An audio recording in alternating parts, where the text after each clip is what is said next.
अपरिमित समुच्चय, इसके बारे में पढ़ेंगे। क्या होता है ये?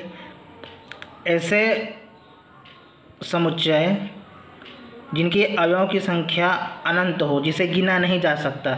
ऐसे समुच्चय जिनके समुच्चय के अवयव को गिना नहीं जा सकता, उसे अपरिमित समुच्चय कहा जाता है।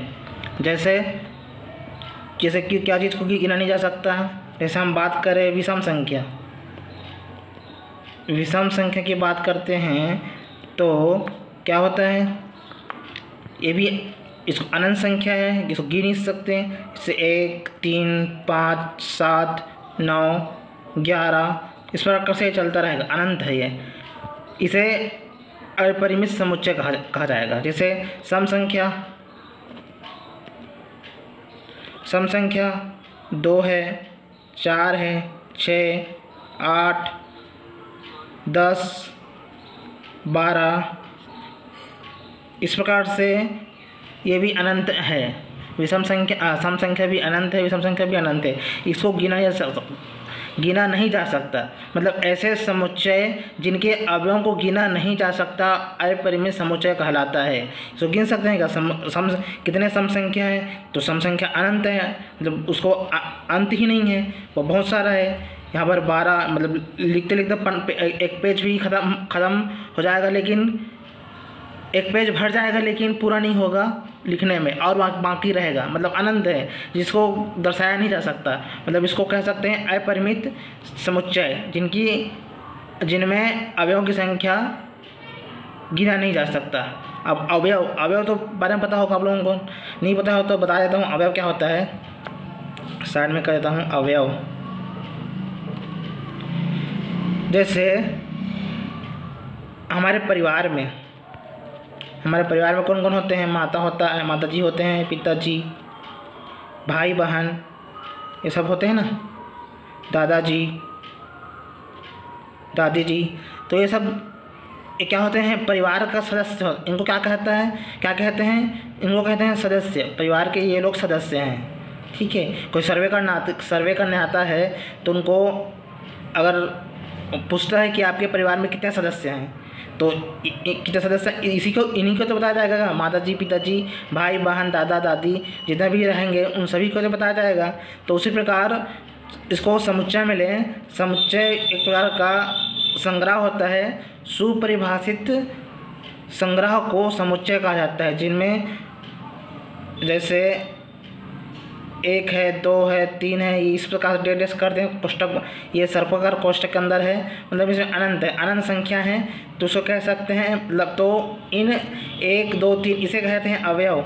मतलब इस सदस्य को अवयव कहा जाता है। मतलब ये समुच्चय बन गया एक प्रकार का, और इन समुच्चय के सदस्य को अवयव कहा जाता है, ठीक है।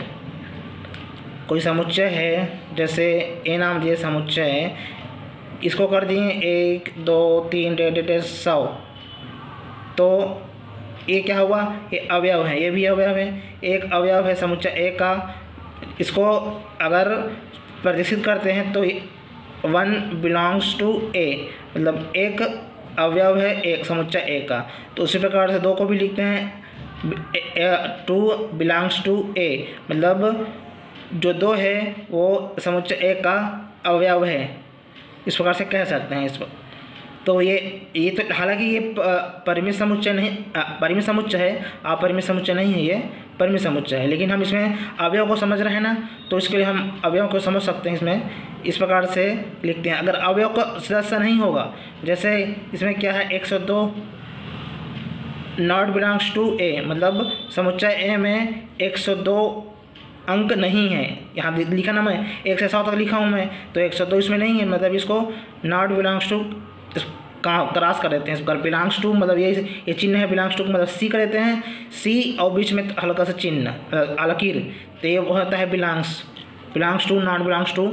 इसमें क्रॉस कर देंगे तो नॉट बिलोंग्स टू हो जाएगा। मतलब 102 इसमें नहीं है, मतलब 102 समुच्चय ए का अवयव नहीं है। तो यहाँ पर एक समुच्चय ए का अवयव है, इस प्रकार से इसको अवयव कहा जाता है। तो अब आते हैं अपरिमित समुच्चय में। अपरिमित समुच्चय में ऐसे समुच्चय जिनमें अवयवों की संख्या गिना नहीं जा सकता, अनंत होती है, उसे अपरिमित समुच्चय कहा जाता है। तो परिभाषा में इसको लिख सकते हैं, परिभाषा लिख देते हैं एक प्रकार का। परिभाषा के बारे में बात करते हैं। एक मिनट, ये बंद क्यों नहीं हो रहा है। इस पर हमें परिभाषा लिख देते हैं। वह समुच्चय जिनके अवयवों की संख्या अनंत हो अपरिमित समुच्चय कहलाता है। अनंत मतलब जिसको गिना नहीं जा सकता वो अनंत हो जाता है। उदाहरण के रूप में लिखें, जैसे इसको उदाहरण कह सकते हैं तारों का। आकाश में जो तारों का समुच्चय है, तारों को गिना नहीं जा सकता अंतरिक्ष में, आकाश में, तो उसको भी उदाहरण माना जा सकता है। या फिर और उधर डेली लाइफ में यही हो गया, आकाश में तारों की संख्या, आकाश में तारों का समुच्चय, उदाहरण भी लिख सकते हैं। आकाश में तारों का समूह समुच्चय, यह है अपरिमित समुच्चय का उदाहरण है। ठीक है, अपरिमित समुच्चय का उदाहरण है। जैसे और विषम संख्याओं का समुच्चय भी बोल सकते हैं, विषम संख्याओं। और जैसे और भी उदाहरण जैसे लिख सकते हैं एक करके, इसमें लिख देते हैं एक्स सच दैट एक्स एक सम संख्या है, एक सम संख्या है। इसको ऐसा लिख देते हैं, मतलब ये कह रहा है कि समुच्चय ए में वो x आएगा, मतलब x मतलब कोई भी संख्या हो जाएगा जो एक सम संख्या है। तो अगर ये हुआ का समुच्चय निर्माण रूप में, अगर इसी को रोस्टर रूप में लिखें तो क्या लिखेंगे, इसी को रोस्टर रूप में x एक सम संख्या है, मतलब यहाँ पर x के स्थान पर हम सम संख्याओं को लिखेंगे। जैसे 2 है, 4 है, ये सम संख्या है, 6 है, 8 है, ये सम संख्या है। और कौन सा है, 10 है, 12 है, इस प्रकार से ये सम संख्या है। 14 है, 13 नहीं है, 14 है, इस प्रकार से ये अनंत है। तो इसको परिमित समुच्चय का उदाहरण माना जाएगा। ये हुआ रोस्टर रूप, समुच्चय निर्माण रूप में ये होता है रोस्टर रूप में, इसको कहते हैं रोस्टर फॉर्म। रोस्टर फॉर्म ये समुच्चय निर्माण रूप में है। ठीक है, इस प्रकार से अनंत संख्या अनंत होता है, इसमें संख्याएं जो अवयव जो होती हैं वो अनंत होती हैं। उसको भी लिख सकते हैं, विषम संख्या को भी लिख सकते हैं।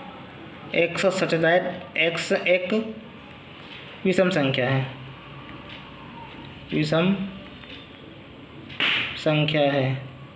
ठीक है, ये हो गया, ये भी अनंत है। इसको भी रोस्टर रूप में लिखें तो इस प्रकार से लिखा जाएगा 1 3 1 3 5 7 9 11 इस प्रकार से ये बन जाएगा। ये होता है रोस्टर रूप, ये होता है समुच्चय निर्माण रूप। इस प्रकार से ये परिमित संख्या का उदाहरण बन जाएगा। ठीक है,